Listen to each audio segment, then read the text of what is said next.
안녕하십니까. 외교관 TV입니다. 오는 2022년 12월 22일은 한국과 베트남이 공식적인 외교 관계를 수립하고 교류와 협력의 길을 걷기 시작한 지 30주년이 되는 날입니다. 최근 베트남을 방문한 박진 외교부 장관은 베트남과의 외교부 장관 회담을 통해서 양국 관계를 포괄적, 전략적, 동반자 관계로 격상시키기로 합의하고 양국 간의 정상회담 계기에 이를 공식적으로 선언하기로 하였습니다. 지난 30년간 베트남은 우리나라 기업들의 투자 진출 목적지, 한국인들의 여행 목적지로서 항상 상위권의 자리를 차지하고 있는 나라로 부상하였습니다. 물론 발전과 함께 우리가 함께 풀어야 될 도전 과제도 많습니다. 오늘 이 자리에는 같은 시기에 한국과 베트남에서 자신의 국가를 대표하여 대사로서 주재하며 2009년 전략적 협력 동반자 관계로 만드는 데 기여하시고 지금도 양국 간의 발전을 위해 함께 노력하고 계시는 대사님 두 분을 모시고 말씀을 듣겠습니다.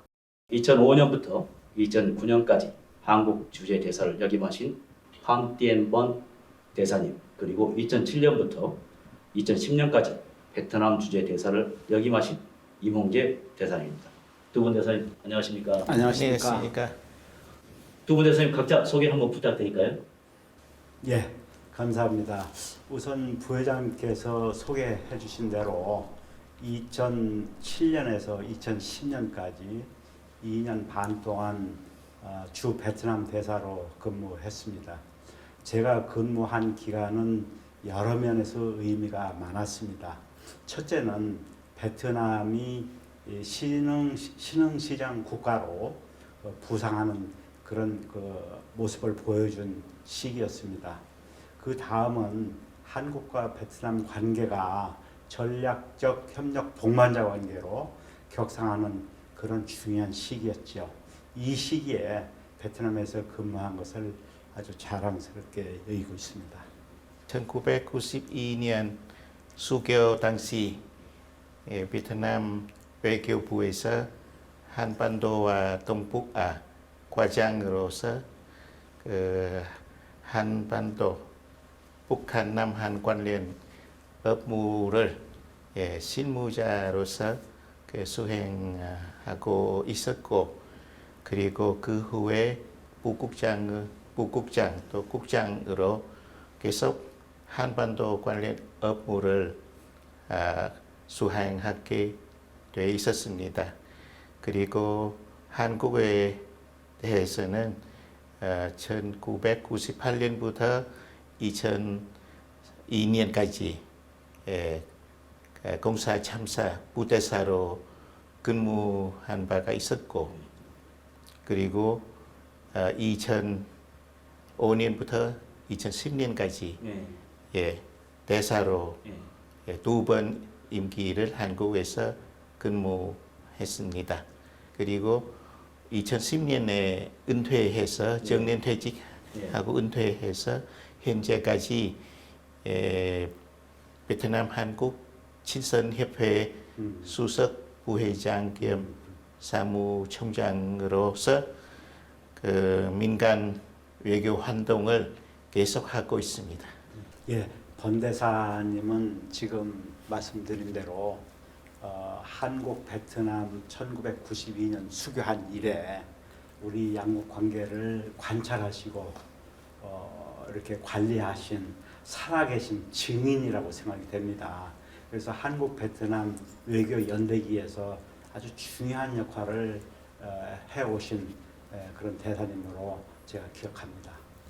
네, 저도 이제 인터뷰를 몇 번 했습니다만 이렇게 그 외국의 대사님이신데 이 한국어로 이제 대담을 나눈다는 게 상당히 이제 그 신기하고 뜻깊은 그런 그 기회라고 생각합니다. 번 대사님은 우리 그 한반도와 인연을 어떻게 시작하셨는지, 한국어는 또 어떻게 배우셨는지? 예, 1967년 베트남에서 고등 중학교 졸업하고 바로 국비로 북한 유학 갔습니다. 김성 종합대학 어문학부 문학과 거기서 5년 공부하고 졸업하고 네. 졸업 후에 바로 외교부에 들어가서 외교관 생활을 시작했습니다. 네. 지금까지 50년 긴 세월이 지나 갔습니다. 네. 한국에 2번 임기해서 9년 근무했지만 그 전에 네. 주 북한, 네. 주 평양, 베트남 대사관에서 새 임기 네. 다 합해서 10년 근무했습니다. 네. 세 번을 나눠서 10년간. 네. 10년 북한에서만 10년 예, 근무하셨어요. 예. 그리고 우리 보통 외교관이면 이 나라 저 나라 그 외교관 생활 그렇습니다. 그리고 네. 대사 네. 공사하면서 하는 게 정상인데 네. 저는 뭐 40, 50년 동안 네. 오로지 한반도에만 네. 북한과 남한에만 네. 근무하였습니다. 그래서 외교관이면서 또한 한반도에 대한 전문가로 그렇게 저 자신도 그렇게 생각하고 있습니다. 또 수교와 관련해서 저도 아주 깊은 인연이 있었습니다.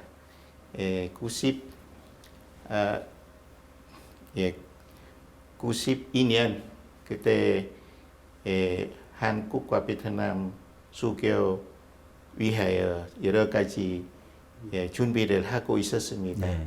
그때 저는 한반도 과장으로서 실무적인 그런 업무들, 그 수교 성명 초안 작성부터 네. 그리고 이상옥 외무장관, 이상옥 외무장관. 베트남 그 처음으로 베트남 방문 네. 영접 네. 그리고 두 나라 외무장관 네. 그 참가하시는 그 네. 체결식, 네. 성명 체결식 네. 등등 그런 업무들 제가 실무진에서 네. 직접 준비하고 네. 통역하고 그리고 수교 직후에 nguyễn văn 검 베트남 외무장관 방한 네. 또 몇 개월 후에 베트남 버반kiet 수상 네. 방한 또 그 후에 당서기장 방한 저는 다 그 우리나라 지도자들 모시고 수행하고 통역했습니다. 네. 이렇게 네. 대사님께서 그러니까 베트남 정부가 양성해 놓은 한반도 전문가를 우리 한국 베트남 양국 관계 증진에 우리가 크게 득을 보고 있는 네. 거예요. 맞습니다. 그래서 대사님 고맙게 생각하고 이런 실무자들이 있었기 때문에 양국 간 외교 관계가 발전하는데 아주 크게 도움을 많이 받은 거죠. 네네. 사모님께서도 그 한국어 잘 하시고 이 한반도 관계 일 하셨죠? 예, 저하고 우리 한반도과의 인연이 아주 오래고 깊다는 것은 우리 가족과의 관련하기도 합니다. 네. 저희 집사람은 네. 그 일하고 있을 때 네. 베트남 공산당 대외위원회 네. 또 한반도 부국장으로서 한반도 담당 네. 부국장으로서 일하고 있었습니다. 네. 특히 우리나라 지도자들 네. 당서기장님을 네. 모시고 네. 한국 손님들, 한국과의 여러 가지 업무들 네. 그 수행했습니다. 아. 또한 저희 이 가족에 네. 우리 아들 네. 셋이 있습니다. 네. 그런데 저희 큰 아들은 네. 역시 외교관으로서 또 주평양 베트남 대사관하고 네. 주한 베트남 대사관에서 네. 근무해 봤고 네. 또 그 후에 주 북한 베트남 대사로 네. 임명돼서 네. 대사 임기를 네. 마쳤습니다. 네. 예. 이런 경우를 우리가 부전자전이라고 네, 그러죠. 예. 아버지처럼 네. 아들도 예. 한반도 전문가로 네네. 우리 한국 베트남 관계 발전에 네네. 크게 기여해 줄 것으로 기대합니다. 임 대사님께서는 그 주 베트남 대사를 하신 지가 한 벌써 10년, 12년 정도 지났지요? 그렇죠. 2010년 베트남에서 마지막으로 퇴직했으니까 벌써 13년째 됩니다. 그러면은 그 뒤로 이제 최근에 베트남 가보신 적 있습니까? 예, 지난 6월 달에 네. 한국 교류재단과 네. 베트남 사회과학원이 네. 공동으로 주최한 예. 제5차 한국 베트남 미래 포럼에서 네네. 주제 발표차 다녀왔습니다. 네네. 10년이면 강산도 변한다고 그러는데 그건 우리 속담이죠. 근데 베트남에도 그대로 적용되는 것 같습니다. 10년 지나서 가본 하노이 모습은 강산이 변했다는 것을 실감하게 보여주었습니다. 하노이의 모습은 제가 떠났을 당시의 모습하고는 거의 알아볼 수 없을 정도로 크게 발전해 있었고, 그 다음에 베트남 사람들의 그 근면하고 성실하고 부지런한 모습, 이것은 여전히 변함이 없었습니다. 네. 왜 사람들이 베트남 하는지 제가 알겠습니다. 우리 임 대사님께서도 말씀하셨지만은 베트남이 상당히 그 빠른 속도로 발전하고 있는 것은 사실인 것 같습니다. 저도 최근에 이제 뉴스가 이제 중국에서 투자하는 기업들이 베트남으로 이제 돌려서 베트남 투자를 많이 확대하고 있다. 그런 이야기도 들었습니다. 본 대사님, 베트남에 대해서 베트남은 어떤 나라인지 뭐 간단하게 뭐 많은 우리 시청자께서도 알고 있겠지만은 소개 좀 해주시죠. 예, 베트남은 그 동남아 국가입니다. 우리 북쪽에 중국과의 국경 같이 하고 있고, 또 우리나라는 4,000년 역사 가진 그 유구한 역사 있는 나라이고, 그런데 우리나라도 1,000년 동안 중국의 지배를 당하고 있었습니다. 네. 10세기까지. 네. 그리고 10세기에 처음으로 그 독립을 중국으로부터 네. 독립을 쟁취했습니다. 네. 그리고 근대까지 이 베트남은 자기의 독립을 지키기 위해서 중국, 그리고 프랑스, 또 일본, 또 미국과의 전쟁을 치러야 했었습니다. 그리고 마지막에 75년 그 베트남은 독립과 통일을 이룩하고 통일 국가가 됐습니다. 통일 후에 우리나라는 그 전쟁 후과가 너무 커서 경제적으로 주변 국가들과 흑의 격차가 생겨서 뒤떨어졌습니다. 그리고 국민 소득은 100불밖에 안 됐습니다. 때문에 베트남 지도자들과 국민들은 경제 회생을 최우선 업무로 생각하고 모든 힘을 전쟁 상처를 극복하고 그리고 경제를 발전시키는데 기울였습니다. 그리고 그런데 그때 당시 베트남은 여전히 계획 경제 모델을 따라가고 있었습니다. 86년에 베트남 지도자들은 과감하게 개혁 개방 노이머이라는 정책을 채택하고 그 시장 경제를 도입하고 또 외교 대외적으로 모든 나라과의 관계 정상화 또 그런 다변화 그 정책을 실시하여 베트남의 새로운 반전 역사를 시작했습니다. 그리고 현재 베트남은 UN 성원국이고 WTO, APEC 그리고 아세안 성원국입니다. 우리나라는 또한 특히 한국과 그 관계 정상화해서 예. 그런 과거에 적국했던 모든 나라들과 관계 정상화하고 그 협력 파트너로 되어 가지고 그 베트남 경제 또 국제 관계에 많은 도움이 되도록 하고 있습니다. 네. 대사님께서 베트남은 동남아 국가다 이렇게 말씀하셨는데 지리적으로는 동남아 국가라고 이렇게 할 수가 있죠. 그런데 문화적으로 보면은 사실 한자 문화권이고 그다음에 우리처럼 젓가락을 사용하고 그다음에 유교 문화를 오랫동안 누려온 국가로서 사실은 동북아 국가라고 나는 말하고 싶어요. 그리고 또 대사님께서 베트남의 근대사를 말씀하셨는데 베트남은 프랑스하고로부터 독립전쟁, 미국과는 통일전쟁, 그리고 중국과는 1979년 국경 분쟁 등 많은 어려움을 겪었습니다. 이 어려움을 겪는 과정에서 본대사께서 말씀하신 대로 발전의 기회를 놓쳤지요.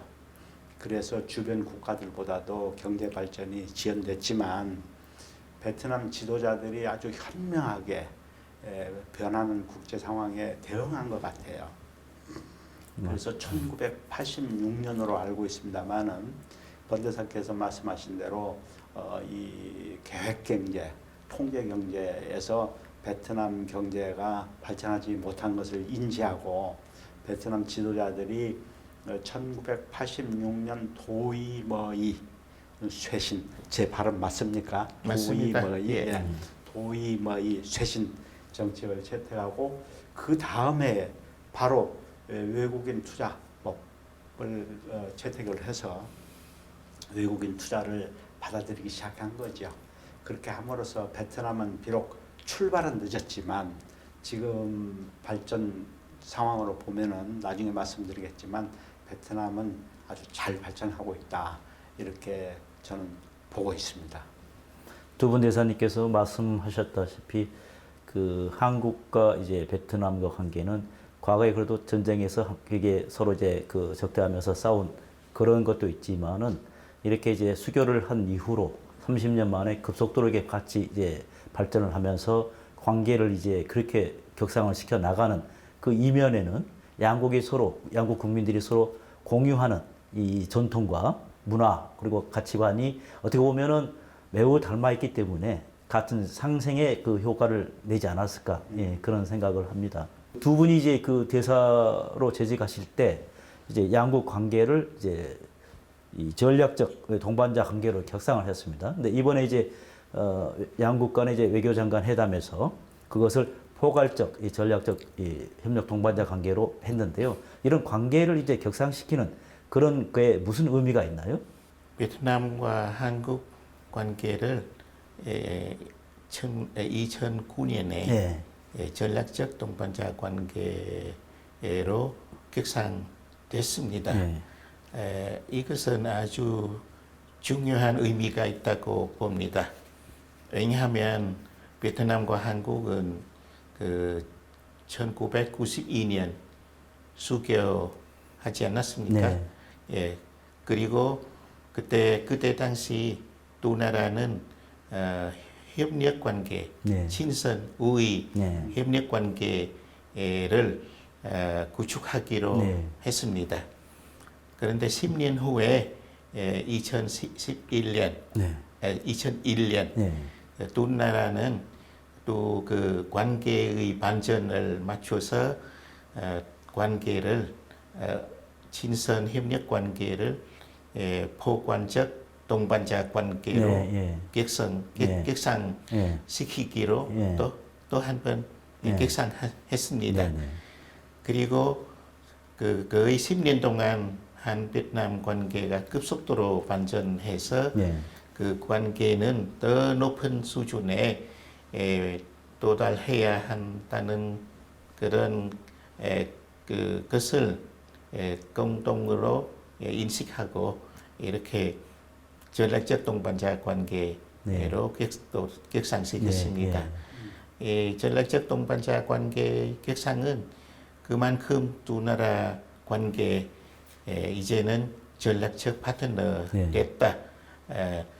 폭넓고 그리고 포괄적이고 그리고 심도 있게 현재 관계를 하면서 또 장기적으로 전략적 파트너라는 것을 서로 확인하는 것입니다.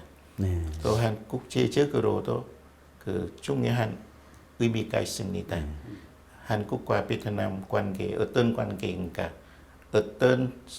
두 나라는 어떤 수준에 네. 서로 인정하고 관계를 하고 있는가? 그것도 중요합니다. 네. 전략적 동반자 관계 선정하고 두 나라는 향후 10년, 20년 관계 방향을 공동으로 모색하고 제시했습니다. 그런 관계가 있어서 그런 방향이 있어서 오늘과 같은 두 나라 관계는 이렇게 잘 발전하였다고 생각합니다. 저는 그때 당시 전략적 동반자 관계 격상하기로 한때 아주 영광스럽게도 우리 여기서 우리 임홍 대사님하고 저하고 같은 그 시기에 서울과 하노이에서 네. 그 점에 대해서 대사끼리 의견도 네. 교환하고 네. 업무적으로 네. 서로 도와주고 네. 네. 양국 관계 정상화하고 양국 관계 전략적 동반자 격상하는 네. 거라고 그것을 선언하기 위해서 베트남에 오신 그때 당시 한국 이명박 대통령 방문도 네. 순조롭게 자진 없이 되도록 우리가 서로 잘 협력해 가고 있었습니다. 네. 아주 영광스럽게 생각합니다. 네. 네. 번 대사님 말씀에 이어서 네. 저도 2009년도 한국 베트남 관계가 전략적 동반자 관계로 격상된 것을 매우 기쁘고 자랑스럽게 네. 생각합니다.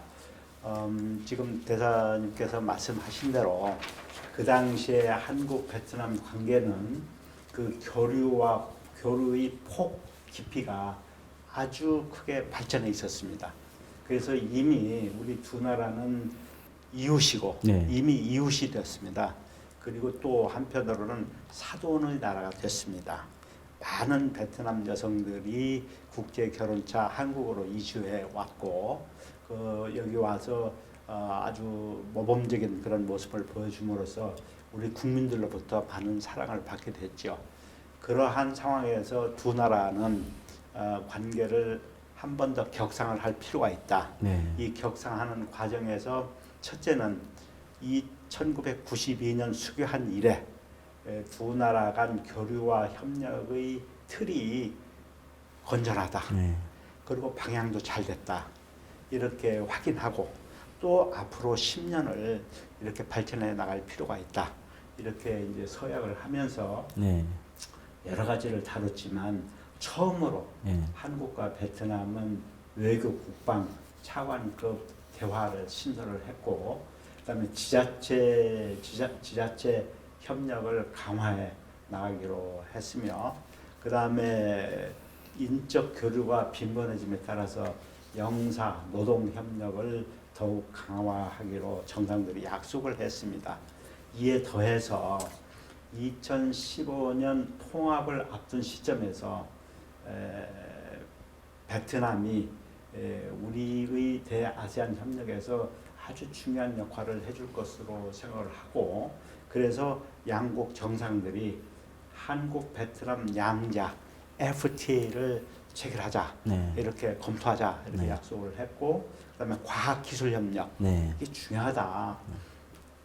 그리고 또 하나 원자력 협력을 네. 해나가자. 이 세 개 분야에서 특히 강조를 많이 하셨는데 한국과 베트남은 2009년도 약속에 따라서 교섭한 결과 2015년도에 한국 베트남 양자 FTA가 체결이 됐고 그다음에 베트남 측의 과학기술 발전을 돕는 데 협력하기 위해서 V-키스트, 우리 키스트와 같은 그런 과학기술 연구소를 베트남에 설립을 했습니다.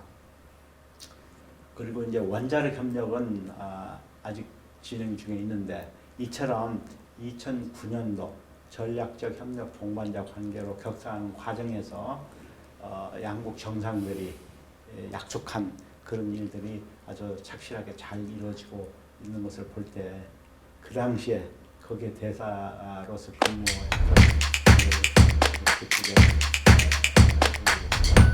영광스러운 추억으로 기억하고 있습니다. 올해가 이제 수교 30년이 됐는데, 그러면 수교 당시로 한번 돌아가가지고, 그 당시 이제 한국은 이제 러시아를 시작해서 동구권에 있는 나라들과 수교를 이제 했고, 그 다음에 중국과를 수교를 한 것도 1992년 8월이었습니다. 근데 이제 베트남과 12월에 수교를 했는데요.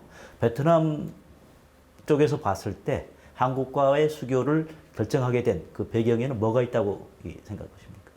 베트남 한국 수교는 99년인데 그때 또 그 전에 네. 세계 정세가 아주 급변했습니다. 냉전이 종식됐고 그 소련 그리고 동구권 사회주의 국가들 무너졌고 또한 사회주의 진영이라는 것이 없어졌고 그리고 중국은 일찍부터 개혁 개방을 실시하고 있었고 베트남은 그때 당시 86년에 노이머의 정책을 채택했습니다.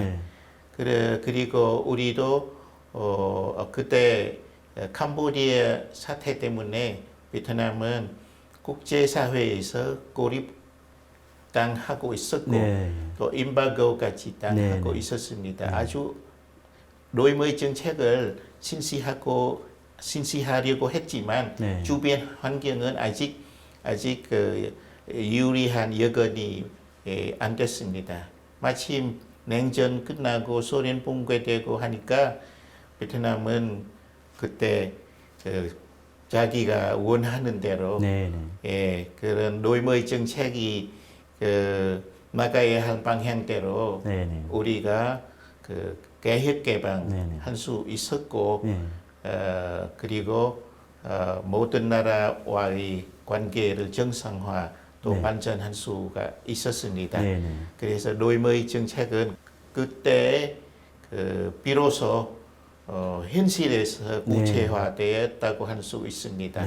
그렇군요. 베트남에서는 만약 그때 소련이 무너지지 않고 사회주의 진영 없어지지 않았더라면 또 냉전이 종식되지 않았더라면 베트남의 모습이 그 변화가 될 수 없고 노이머의 정책도 그렇게 성공적으로 실시할 수 없다고 생각합니다. 화를 복으로 그렇게 생각하고 있었습니다.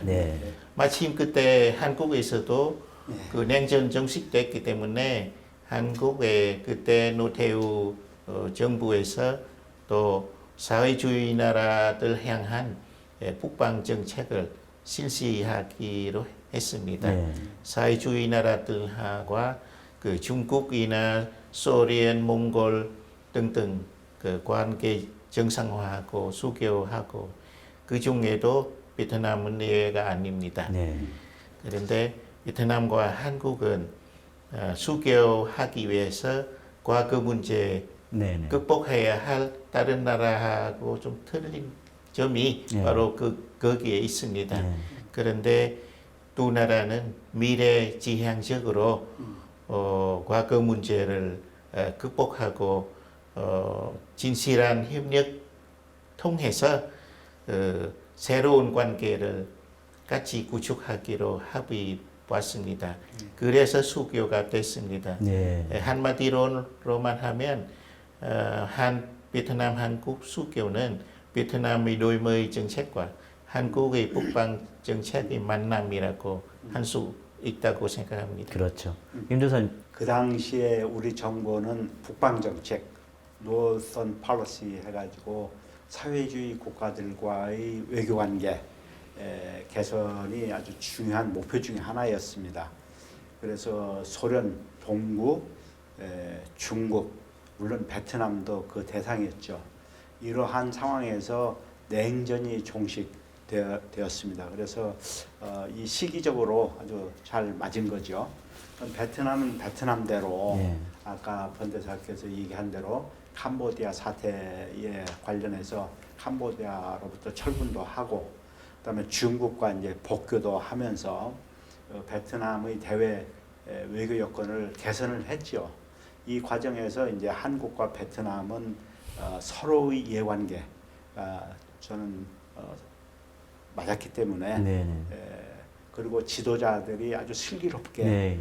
대처했기 때문에 수교가 원만히 이루어졌다고 생각을 합니다. 이 배경에는 특히 베트남과 한국 간에는 어떤 지정학적 충돌이나 영토 주권 문제 이런 거는 사실 없었습니다. 과거사는 있었지만 지도자들이 아주 슬기롭게 대처를 했고 또 한편 베트남과 한국은 역사적 배경이 유사합니다. 중국을 이웃으로 두고 있는 두 나라는 중국과의 관계에서 많은 어려움을 겪었는데 이러한 역사적 경험이 유사한데 거기에 반해서 또 문화적으로 네. 한자 문화권이고 그다음에 유교 문화권이고 그다음에 젓갈 사용 등 문화적으로 유사성이 있어서 상호 견인력이 있었다고 생각합니다. 네. 그런 이런 가운데 시기적으로 또 적기 딱 맞는 타이밍을 딱 맞게 맞이한 것이죠. 그래서 저는 이 베트남 한국 수교 관계를 보면은 노사연의 만남. 베트남 사람들 그 노래 좋아하죠? 예. 노사연의 만남이라는 노래가 있는데 우리 만남은 우연이 아니고 서로 바람이었다. 그런 맥락에서 또 보여집니다. 그러면 그 만남 일단 30년이 됐지 않습니까? 예. 그럼 30년 전 그때 당시하고 지금하고 비교하면은 양국 관계가 진짜 뭐 이게 뽕나무밭이 바다가 된 것처럼 완전히 변했을 텐데 아주 크게 어느 정도라고 변했죠. 생각하십니까? 예. 대사님 제가 얘기해도 되겠습니까? 예, 말씀하세요. 수교 당시에 무역만 보면은 무역 규모는 5억 불이었습니다. 5억. 예. 그런데 양쪽 다 해서. 예. 그런데 2021년도 양국 무역액은 801억 불입니다. 작년도 801억 불입니다.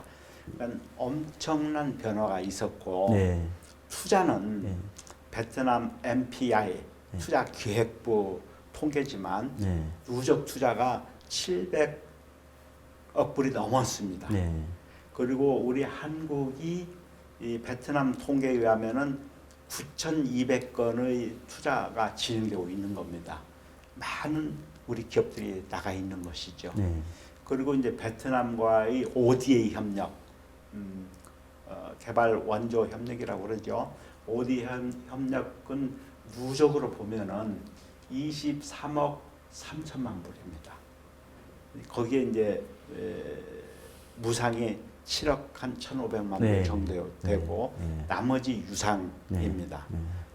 베트남과의 ODA 협력은 우리 전체 ODA의 28%입니다. 28%. 그다음에 인적 교류를 한번 볼까요? 네. 수교 당시는 2,000여 명이 상호 방문을 했다고 합니다. 네. 그런데 코로나 이전인 2019년 통계를 보면은 네. 상호 방문이 480만 명입니다. 네. 그리고 베트남에 한국인들이 15만 명 거주하고 있고 한국에 베트남인이 20여만 명 거주하고 있습니다. 아세안 10나라에서 한국에 와서 사는 사람들이 약 50만 명인데 그중 인구의 41%가 베트남 사람이고 거의 절반이네요. 예, 그다음에 한국에 유학 와 있는 아세안 10나라의 유학생이 7만여 명인데 그중에 91%가 네네. 베트남입니다. 자, 보십시오. 네. 저는 이 두 나라의 발전을 보면은 정말 발전 얘기를 이렇게 들으면 아름다운 음악을 듣는 기분입니다. 네. 이렇게 크게 발전했습니다. 네. 이 발전에는 이제 뭐 역사적 경험이나 또는 문화적 유사성 있지만 이걸 바탕으로 해서 우리 번대사께서 항상 얘기하는 신뢰, 네. 두 나라 간 신뢰가 있기 때문에 이렇게 발전한 거다. 네. 이렇게 저는 생각합니다. 번대사님은 최근까지도 아니 지금도 하고 계시죠. 그 한국 기업들의 베트남 투자 진출에 대해서 그 상담도 하시고, 그다음에 진출도 이제 도와주시고, 애로점 문제 해결도 이제 그 역할을 하고 계시는데, 한국 기업들의 투자 진출은 어느 정도 뭐 말씀하신다면은? 역사를 좀 다 조금 돌이켜 본다면 네. 한국 베트남 경제 교류 역사를 말씀하는 겁니다. 수개월 전에 양국 그 공식 정식 교류가 없었습니다. 네. 두 나라는 그때 민간 네. 민간 기업끼리 또 아주 제한된 범위에서 네. 그 무역을 조금 하고 있었습니다. 베트남은 한 그 석탄을 수출하고 그리고 한국으로부터 뭐 비료를 수입하는 등등 그런 무역이 조금 있었습니다. 네. 투자는 완전히 없었고 네. 그리고 그때 당시 두 나라 경제 교류 위해서 그 기업인들이 상대방 국가에 가고 싶어도 그때 비자가 네네. 비자 신청 비자 발급 절차가 아주 복잡했습니다. 그렇죠. 또 오래 기다려야 했었습니다. 오랜 시간 그 심의 시간 네. 걸립니다. 네. 또한 한국 서울 하노이 서울 호치민에 가려면은 네. 직행이 아직 없었고 없었어요. 예. 홍콩이나 방콕. 뱅콕 예. 경유해야 했었습니다. 네. 수교 전입니다. 예. 그런데 수교 되자마자 모든 것이 네. 변화가 일어났습니다. 그래서 그때 우리는 그런데 정부로서는 get수상 방안을 통해서 예. 예. 그리고 한국 총리 베트남 방문을 통해서 1년에 그 경제 그 무역 투자 위한 일련의 협정들이 체결됐습니다. 법적 근거로서 그 투자 무역 위한 법적 근거로서 예를 들면 투자 보장 협정, 무역 협정, 과학 기술 협정, 또 영사, 뭐 약정 등등 그런 것들이 바로 체결하도록 했습니다. 그것이 있음으로 하여 양국의 국민들과 특히 기업인들 거의 그렇게 어렵지 않게 내용할 수 있고 투자 조사, 투자 결정하는데 아주 수교되고 또 이런 협정들이 사인됨으로써 많이 용이하게 됐지요. 그리고 한국 기업들은 초기에 베트남의 풍부한 인력과 값싼 노동력을 활용해서 주로 섬유 봉제, 신발, 그런 인력 고용 많이 고용하는 그 분야에 또한 남쪽에 투자를 많이 했었더라면 2000년에 들어와서 특히 2000년 중반부터 북쪽으로 또 제조업 위주로 삼성전자나 LG전자, 삼성, LG 등등 베트남 북쪽에 진출했습니다. 그 2단계입니다. 또 현재는 3단계라고 할 수 있을까요? 그 베트남 정부의 투자 유치 정책도 조금 변화가 있었고 또한 베트남에서 인력 부족 문제도 생기기 시작했기 때문에 현재 그런 섬유 봉제보다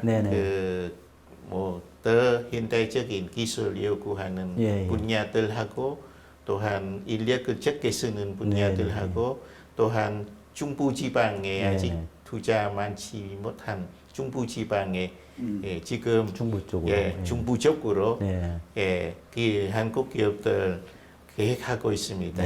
이렇게 해서 전체 전국적으로 보면 한국은 외국인 투자 1위 됐습니다. 네. 아까 임 대사님께서 말씀하신 것처럼 10,000개 한국 업체가 네. 그리고 600억 불, 700억 불 투자했습니다. 네.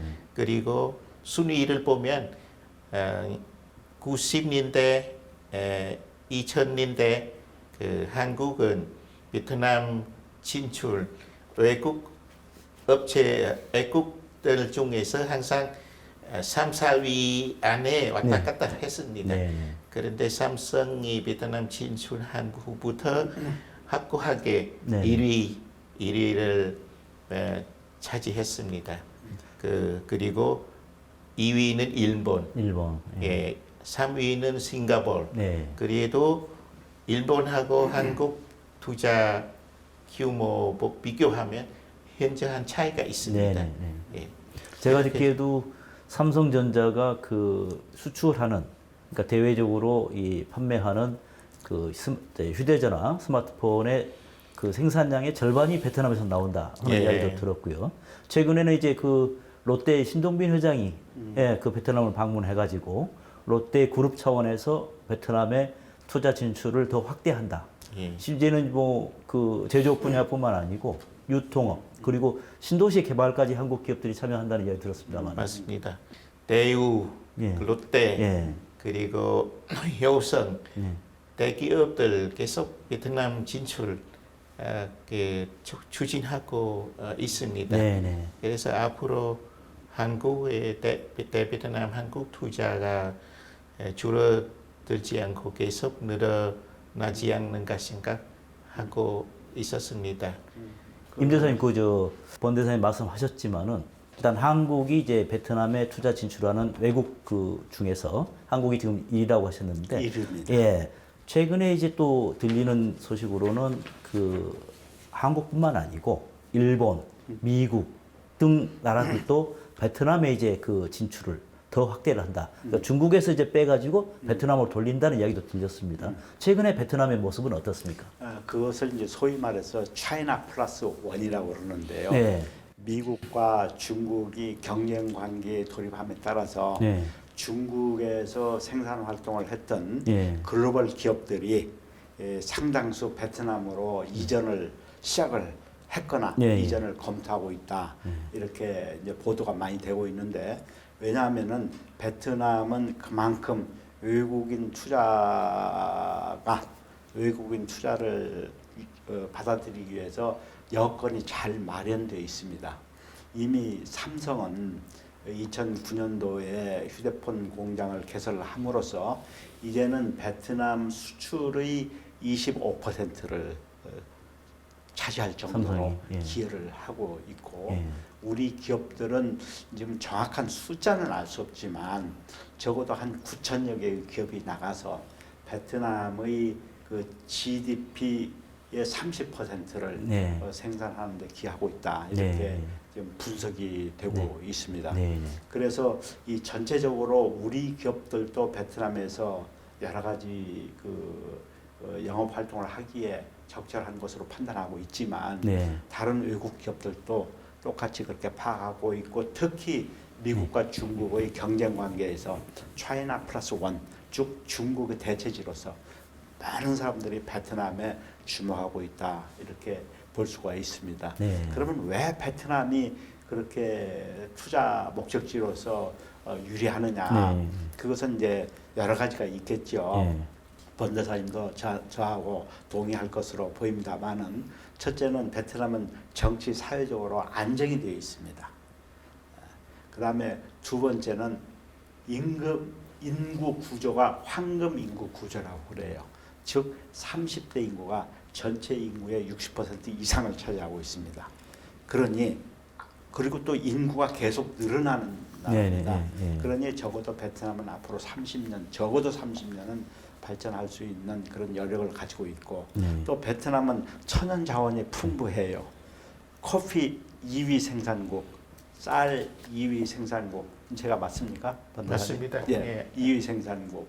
그 다음에 석탄, 텅스턴 등 광물 자원이 아주 풍부한 나라죠. 기름, 또 석유, 가스 자급자족하고 최근에는 좀 수출한다고도 들었는데요. 예, 우리는 원유 수출하고 또 경유는 예, 수입하고 또 기름을 수입하는 예. 그런 예. 시스템이 있어요. 예. 그러니까 석유, 가스가 자급자족할 수 있는 그런 나라이고, 그 다음에 제가 베트남 지도자들을 뵐 때 항상 만날 때 느낀 점은 개발 의지가 강하다. 즉 근세에서 전쟁을 치르는 동안 개발 기회를 놓쳤기 때문에 우리는 이러한 그 근면하고 부진하고 재능 있는 국민들이 왜 개발을 못했을까? 그래서 개발 의지가 강하다 하는 점과 마지막으로 베트남도 우리처럼 유구한 역사와 찬란한 문화, 아까 번대사께서 모두에 말씀했지만은 역사 문화가 아주 훌륭합니다. 네. 그래서 역사 문화로부터 영감을 받는 거죠. 그런 점에서는 한국, 일본, 중국처럼 베트남도 똑같이 그렇게 발전할 수 있는 여력이 있기 때문에 네네. 세계 글로벌 기업 또 한국 기업들이 베트남을 목적지로 이렇게 삼는 것 같습니다. 임 대사님께서 이제 베트남이 가지고 있는 잠재력이 아니라 바로 드러나는 그 현재의 힘이죠. 그 능력을 이제 말씀해 주셨는데요. 번 대사님, 예. 베트남이 이제 2040년에는 선진국으로 진입하겠다 하는 그런 목표로 사회 경제 발전 전략을 추진하고 있는 걸로 알고 있습니다. 거기에 대해서 뭐 좀 소개 좀 해주신다면. 작년에 베트남에서 베트남 공산당 제 13차 대회가 있었습니다. 아시다시피 우리나라는 공산당이 지도하는 시스템이 있고 또한 5년에 한 번씩 그 당대회가 열려서 향후 5년 그리고 더 길게 그 발전 방향 전략을 제시합니다. 이번 당대회에서는 베트남의 발전 목표 2025년, 2030년 그리고 2045년 세 가지 목표를 제시했습니다. 첫째로 2025년까지 그 베트남 통일 뭐 45주년 기념 그 해에 가면 베트남은 현재는 저소득 국민소득 1인당 GDP 1인당 저소득 개발도상국 지위입니다. 그런데 2025년까지는 저소득 지위를 벗어나서 중진국 정도. 그리고 그때 현재는 그때 5,000불, 5,000달러, 5,000달러 목표하고 있고, 그리고 2030년 베트남 공산당 창립 뭐 100주년, 그때 가서 고소득 개발도상국 지위 진입하는 것입니다. 그때는 8,000불, 8,000달러, 9,000달러 정도.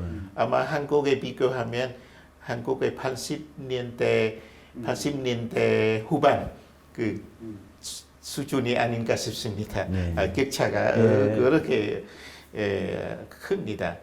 또한 2045년 베트남 공화국 창립 100주년 그때 가서는 베트남은 선진국 진입 목표 그렇게 생각 제시했습니다.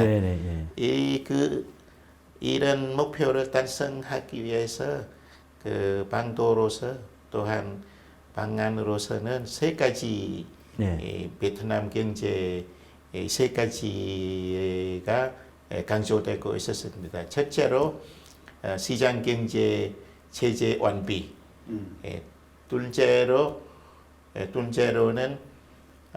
인프라 구축, 그 더욱더 많이 또 더 잘해야 되는 것입니다.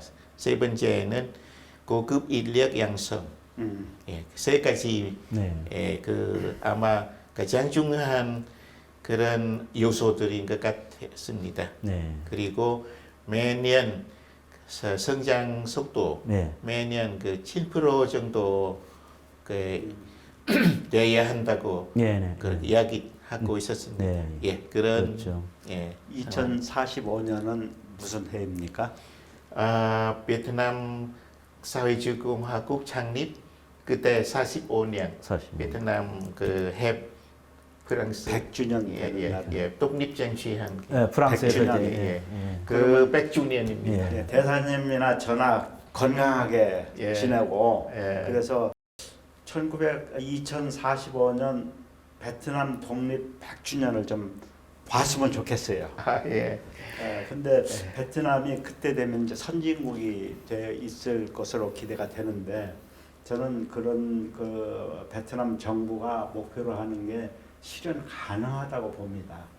왜냐하면은 지금 베트남은 이미 경제 발전 속도로 봐서 그 도이모이 이후에 꾸준히 거의 7% 성장을 시현해 왔는데 최근 통계를 보니까 2021년도에 베트남의 1인당 국민 소득이 3,743불, 필리핀이 3,492불, 이미 필리핀을 앞질렀고 인도네시아의 4,225불을 곧 앞질 것으로 봅니다. 그래서 세계은행이 ADB가 예측하기로는 베트남은 지속적으로 6% 이상 성장을 보여줄 것이고 금년에도 6.5%, 내년도에 6.7% 이렇게 성장을 할 것이다 얘기를 하고 있고 IMF는 베트남이 2023년에서 2027년까지 권대사께서 얘기한 7% 성장을 시현한다면은 GDP 규모가 6,900억 불로서 태국을 앞지를 것이다. 네, 예. 그래서 동남아 10나라 중에 네. 2위의 국가로 부상할 것이다. 이렇게 네, 보고 있는데 이러한 예측은 이제 그 ADB나 IMF나 세계은행의 예측이기도 하고 또 제가 자주 인용합니다만은 이 책입니다. 이 책이 뭐냐면 A Brief History of the Future. 네. 자크 아탈리라는 사람이 2006년도에 썼어요. 네. 2006년도에 쓰면서 베트남이 2025년이 되면 인구 1억 2,500, 인구 1억 2,500만, 그리고 아시아에서 3위 경제 강국이 될 것이다. 그런 몇 가지 단서는 붙이고 있어요. 정치, 금융, 교육, 번대사님께서 말씀하신 대로 인프라, 그다음에 부패 이런 문제에 대해서 계획을 한다면이라고 단서를 붙이고 있는데 만일 베트남이 그렇게 아시아 3위 경제 강국이 못 되더라도 베트남은 메이저 플레이어, 아주 중요한 나라가 될 것이다. 그리고 국제 투자와 무역을 자석처럼 끌어들일 것이다. 이렇게 예견을 했는데 이러한 예견도 이미 상당 부분 실현이 되고 있습니다. 비록 아시아 3위 경제 강국은 못 될지라도 이미 국제 투자와 무역이 베트남에 집중적으로 몰려가고 있고, 그 다음에 베트남은 이미 유엔 안전보장이사회 비상임 이사국을 2번이나 역임을 했어요. 그러니까 외교적으로도 아주 중요한 나라가 된 거죠. 그래서 베트남은 인도지나 반도를 넘어서 동남아를 넘어서 전 세계적으로 중요한 국가가 되고 있다. 그래서 그러한 예측들이 상당 부분 실현되고 있기 때문에 2045년도 독립 100주년에 선진국 베트남의 모습을 볼 수 있지 않을까. 그래서 제가 대사님께 그런 모습을 보기를 바란다. 이렇게 얘기를 하고 싶습니다. 네, 조만간에 이제 베트남이 이제 경제적인 측면에서 메이저 플레이어로 이제 자리를 매김을 하고 그리고 이제 세계를 이제 또 이제 리드 나가는 그런 나라가 이제 될 걸로 저도 믿습니다.